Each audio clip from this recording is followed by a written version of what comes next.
வணங்கண்ணே, காய்கறி வாங்கலாம்னு வந்தேன். எப்படி இருக்கீங்க? நல்லா இருக்கேன் தம்பி. உங்க கடையில விக்கிற காய்கறி மட்டும் எங்கதான் விளையுதுன்னே தெரியலண்ணே. சாப்பிட்டு 3 வேளையும் பாத்ரூம்ல இருப்பா பாத்துக்கோங்களேன். தம்பி இல்ல அவ்வளவு ருசி அதிகமா சாப்பிட்டோம்னா அதனால.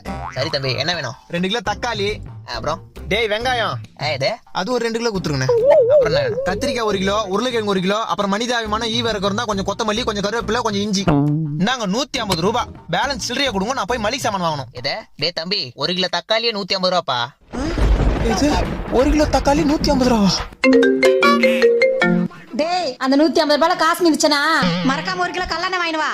அப்படியே மண்ணெண்ணையும் சேர்த்து வாங்கிட்டு வரேன். குடும்பத்தோட கொளுத்தி விட்டுரு. என்னடா மோ, இங்க 1 கிலோ தக்காளியே 150 ரூபா வித்துனுக்குறாங்க. என்னடா சொல்ற? இனிமே என்ன பண்ற? தக்காளில குழம்பு போடாத. என்னது? குழம்புல தக்காளி போடாத. டேய், தக்காளி போடாம குழம்பு எப்படிடா ருசியா இருக்கும்? ஆமா, ஏற்கனவே நீ வைக்கிற குழம்பு ருசி நாக்க விட்டு போல. கருமம் கீழே ஊத்துனா நாய் கூட நக்காது. நம்ம போன வெறுப்பேத்துக்கிறேன். நீ தக்காளி தவிர மீதெல்லாம் போடணும்.